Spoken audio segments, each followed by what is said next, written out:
Olá, muito boa noite, seja bem-vindo ao Jornal da UFO e na edição de hoje você vai ver. O Ministério da Saúde anuncia que pessoas acima de 80 anos devem tomar a 4ª dose da vacina contra a Covid-19. Um levantamento inédito aponta como as empresas de aplicativos tratam os entregadores e motoristas. Governo lança medidas de incentivo à produção do biometano. E ainda, você já ouviu falar em ginástica cerebral? Entenda na edição de hoje o que é e a importância dela. É agora no Jornal da UFO.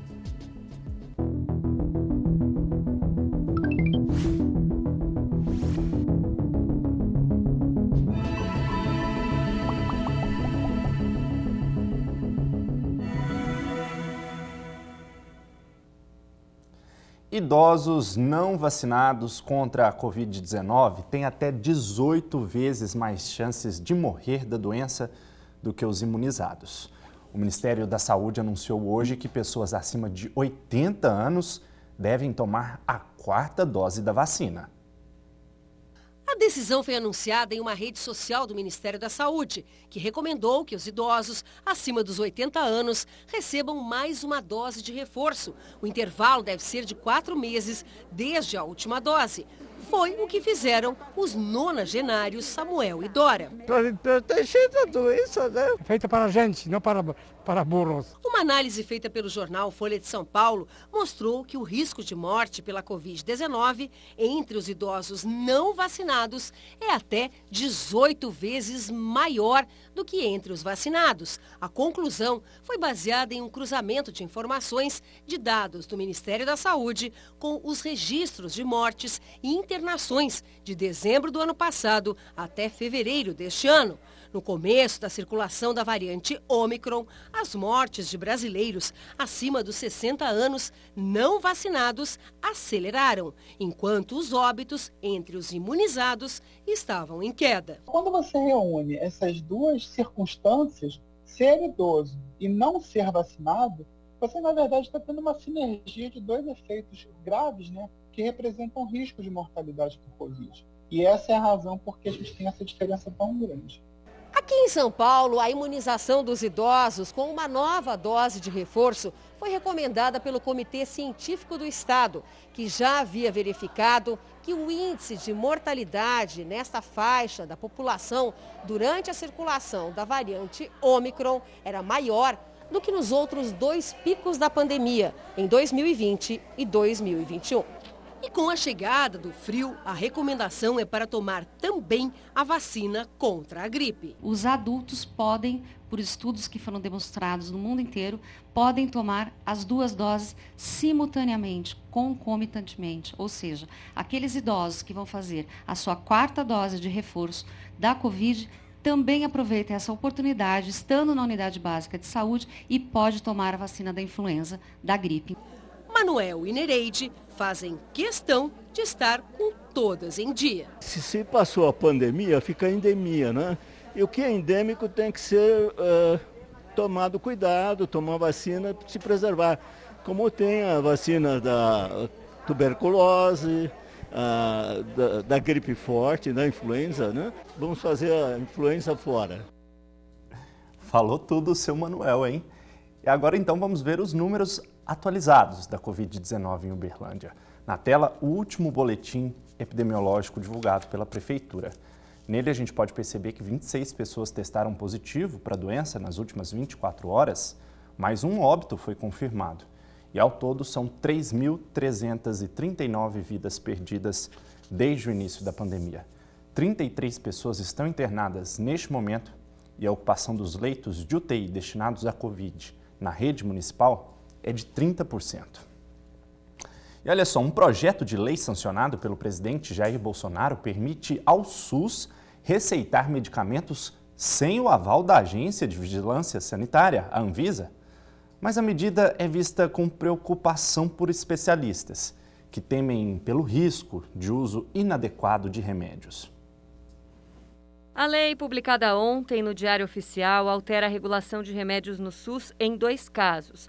O primeiro trata da aprovação de um medicamento que agora poderá ser feita pela Comissão Nacional de Incorporação de Tecnologias no SUS, um órgão que assessora o Ministério da Saúde. Ela permite que a CONITEC, a Comissão Nacional de Avaliação de Tecnologia em Saúde, aprove excepcionalmente e temporalmente dedicado um produto que não tem registro no Brasil, mas que poderá ser utilizado para substituir produtos que estão em falta.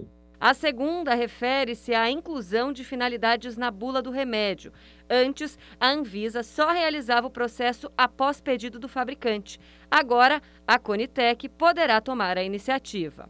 Essa comissão técnica foi criada em 2011 para agilizar a inclusão de remédios na lista de fornecimento do Sistema Único de Saúde. Ela é formada por representantes dos Conselhos Federais de Medicina, de Saúde, das Secretarias de Saúde estaduais e municipais, além das agências que regulam os planos de saúde e a vigilância sanitária.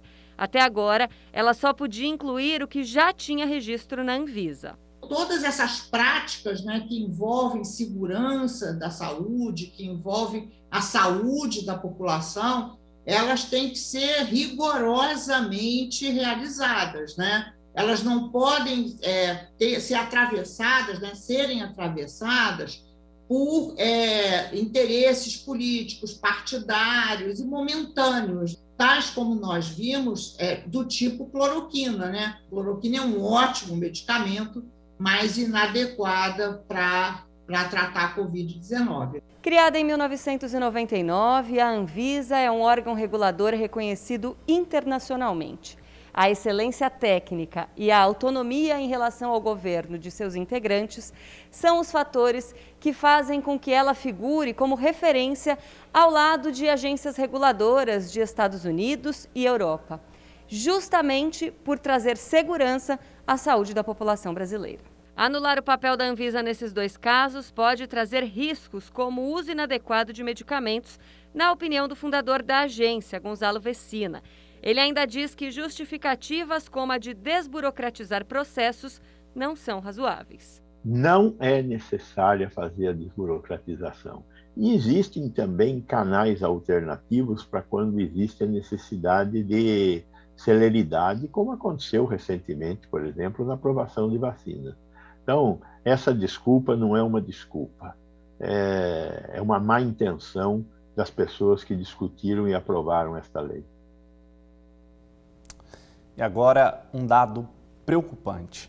A reincidência da violência contra a mulher aqui em Uberlândia é de 84%. É o que revelaram os dados dos acionamentos do aplicativo Salve Maria, dos atendimentos da Casa da Mulher e da Secretaria Municipal de Saúde. Os dados mostram também que 7.239 mulheres foram atendidas entre janeiro de 2017 e janeiro deste ano. A idade média das vítimas é de 33 anos e a principal violência denunciada foi a física. A Prefeitura Municipal de Uberlândia informou que, a partir dos dados levantados, vai ser possível criar políticas públicas voltadas às mulheres de cada região da cidade. E Uberlândia vai ter um juizado de violência doméstica e familiar contra a mulher. A gente trouxe aí uma notícia ruim, mas essa traz aí um certo alívio, porque o aparato público se organizando para atender melhor a essas condições. A instalação da vara especializada foi anunciada pela juíza Maria Elisa Taglialegna, após o pedido feito por vereadoras da cidade no ano passado. O juizado especializado está previsto para ser inaugurado no dia 11 de abril e vai permitir mais efetividade no andamento de processos, julgamentos e execução de causas abertas em razão de violência doméstica. Um levantamento inédito aponta como as empresas de aplicativos tratam os entregadores e motoristas. Das 6 plataformas que atuam no Brasil, nenhuma recebeu nota maior do que 2, numa escala de 0 a 10. Quase 100 km por dia em cima de uma bicicleta. A comida que entra e sai da mochila nas costas toda hora não é sua. E na hora da fome, tem que torcer para que o alimento trazido de casa esteja intacto. E às vezes eu corro o risco, por exemplo, quando tá sol, da comida estragar. Aí se estragar, eu fico praticamente sem comer. Ou eu vou embora para minha casa. Essa rotina do Diogo é compartilhada por muita gente no Brasil que encontrou nos aplicativos uma saída para não ficar sem trabalho.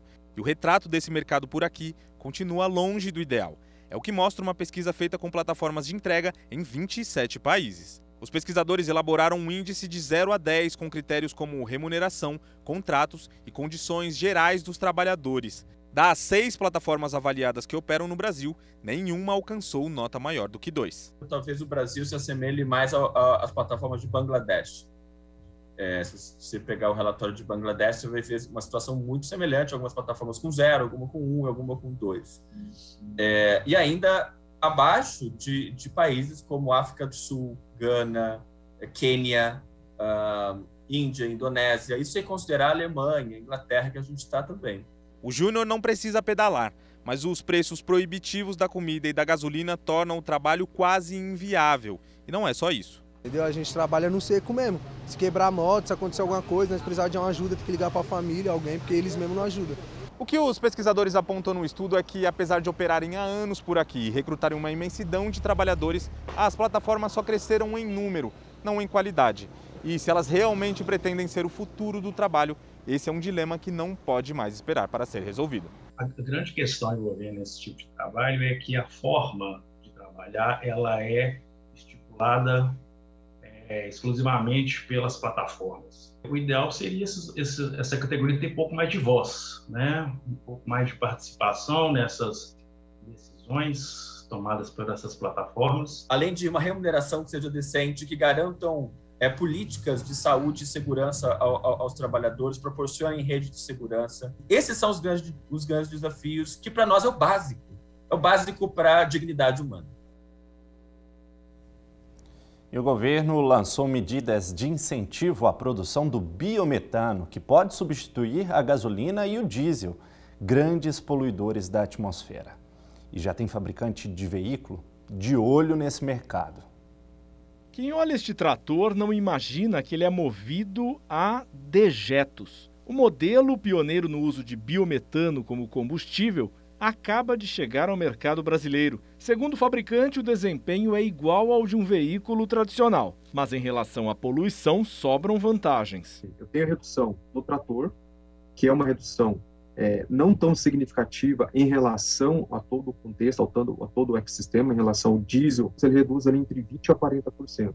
Tudo aquilo que você estaria ali jogando no solo e aquilo fazendo ali a fermentação e soltando os gases na atmosfera, você une essa porcentagem com a porcentagem do que o trator reduziria, e aí sim a gente chega a 80% de redução de gases de CO2.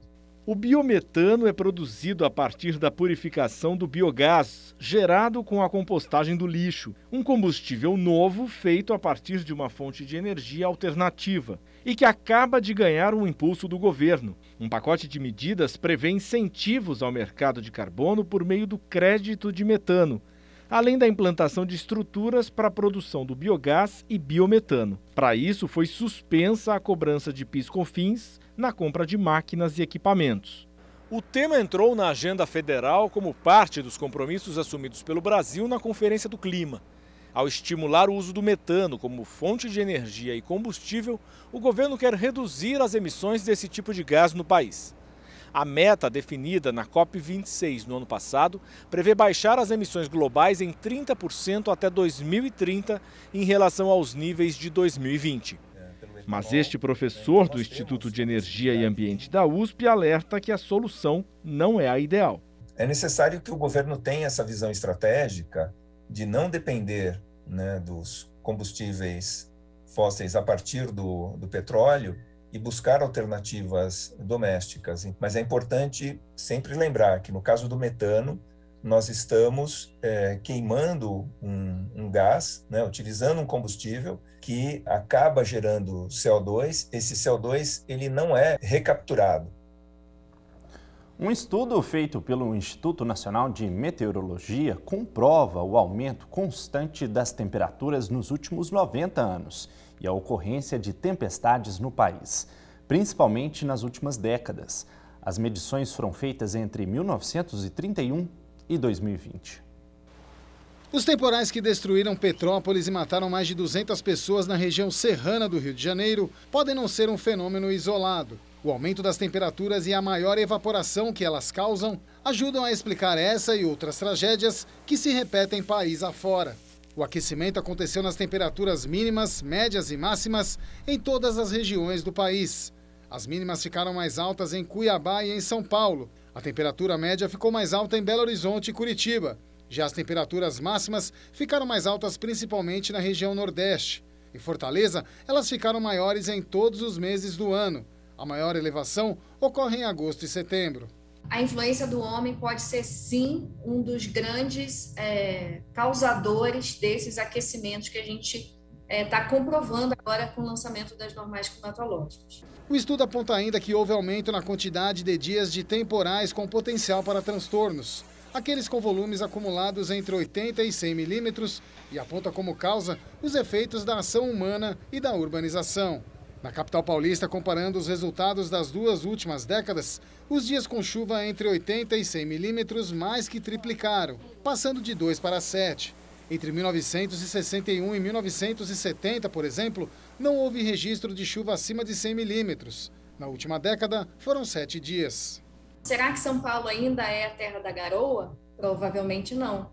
Comparando ainda as duas últimas décadas, Porto Alegre e Belém também tiveram mais dias com chuvas e com maior volume de precipitação nas duas capitais. O fenômeno vai de norte a sul do Brasil. A atualização e o acompanhamento do comportamento do clima são extremamente importantes para diversos setores, como agronegócio, seguros agrícolas, mercado financeiro e geração de energia, por exemplo. A gente sempre escuta, na imprensa falando das mudanças climáticas, do aquecimento global, e a gente acha que é uma coisa que está lá para frente, Mas não, isso já está acontecendo agora. Então a gente precisa tentar mudar os nossos hábitos, os nossos comportamentos agora. Agora vamos ver como fica a previsão do tempo aqui em Uberlândia e algumas cidades da região.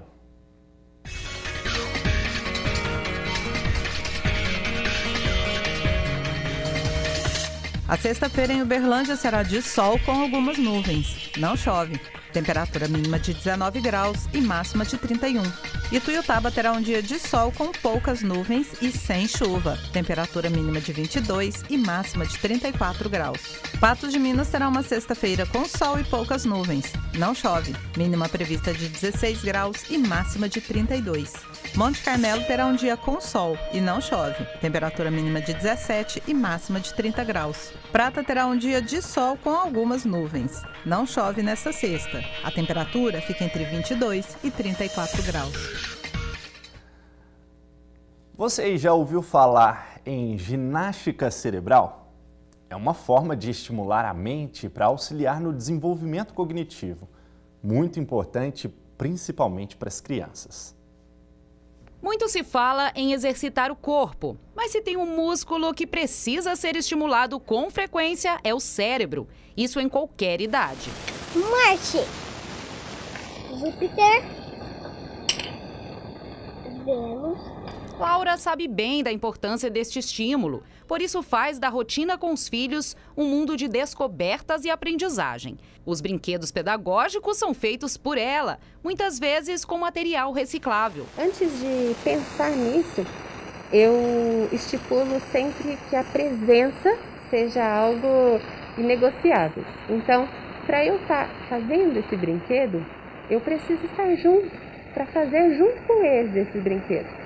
Eu não penso só no ganho motor, por exemplo, num brinquedo de encaixe, eu não penso só no ganho cognitivo em si. Eu preciso envolver o afeto. E é por isso que eu faço questão de chamar a galerinha. Às vezes fica super bagunçado tudo, Mas eu sei que compensa, eu sei que vale a pena. Várias técnicas são usadas para aprimorar funções como atenção, memória, criatividade. Um jogo da memória, um brinquedo de montar, palavra cruzada, tudo isso pode ser utilizado como ferramenta para o desenvolvimento da cognição. Segundo essa neuropsicóloga, é importante que as crianças sejam estimuladas, mas que tenham sua personalidade e gostos respeitados. Por exemplo, se a criança prefere música, provavelmente aprenderá com mais facilidade por meio dela. É bom que o estímulo chegue de forma prazerosa. Uma orientação não só da neuropsicologia, mas de qualquer profissional que trabalha com a saúde, é falar para o paciente, é muito importante que você faça exercício físico. E aí tem pessoas que vai lá, começa a academia e em um mês para. Por quê? Porque ela não aliou o prazer. Então, aliar tarefas cognitivas, exercícios físicos, tudo que a gente vai fazer com o mínimo de prazer faz com que o nosso cérebro se agrade mais. O nosso cérebro ele é viciado em prazer. Ele tem uma busca, ele tem um centro do prazer lá dentro do nosso cérebro, no nosso cérebro primitivo, que a gente fala. E essa busca pelo prazer ela é extremamente importante de ser aliada aí com tarefas cognitivas. Elas, por si só, não vão ter tanto efeito do que você realmente colocar a motivação e o prazer junto. Cresce dentro e fora da internet um movimento para tornar a maternidade real. A intenção é mostrar que o cotidiano das mães é complexo, exaustivo e tem dores e amores. Às 6 da manhã começa a rotina de cuidados da Ana com o filho Pedro, de 3 anos. Arruma a mochila, dá comida, escova os dentes, veste o uniforme e leva para a escola. Mesmo fazendo tudo e mais um pouco, um sentimento não a abandona. O filho nasce a culpa junto. A gente olha, por exemplo, a minha mãe, as minhas tias, os comerciais. Você acha que é tudo flores, né? Que o bebê nasce, você vai pôr no peito, ele vai mamar automaticamente, você vai sorrir. Não, você bota no peito, ele não mama. Seu peito corta, sangra. Acontece um monte de coisa que não mostra, né? O que tem errado comigo que comigo não está sendo igual a fulana da novela? O que resta é sobrecarga. E eu e meu esposo, a gente tenta dividir ao máximo as coisas aqui em casa, mas é pesado. Na casa da Andresa, a rotina de mãe solo é desgastante. O pai participa, sim, ele tem a convivência com a filha, ele tem os dias que ele visita, né, que ele faz a convivência, mas os cuidados no dia a dia, a maioria da demanda, ela fica comigo. Entre o trabalho de produção de geleias e a criação da Ayla, também de 3 anos, as 24 horas do dia parecem pouco. Chega no final do dia, eu me pergunto, peraí, eu acho que eu não fiz nada por mim hoje. Esses são alguns dos desafios da chamada maternidade real, movimento que tomou conta das redes sociais nos últimos tempos, com a ideia de romper com a romantização em torno dessa tarefa nobre, mas que envolve esforço e doação. Em grupos virtuais, elas compartilham dores, trocam confidências e refletem sobre os julgamentos e imposições que a sociedade coloca sobre as mães. Existe uma cobrança, né, da sociedade, uma imposição de que mãe tem que gostar da maternidade, né, de que mãe tem que dar conta de tudo. E, na verdade, eu amo a minha filha. A minha filha, ela realmente é muito importante para mim. Mas a maternidade, ela é muito puxada e a maternidade, ela não é nem um pouco romântica. O que me ajudou a ficar mais tranquila eram os grupos de WhatsApp, que eu fazia parte de alguns, e em um especial ele tinha algumas mediadoras que eram profissionais da saúde ali, né, psicóloga, doula, etc.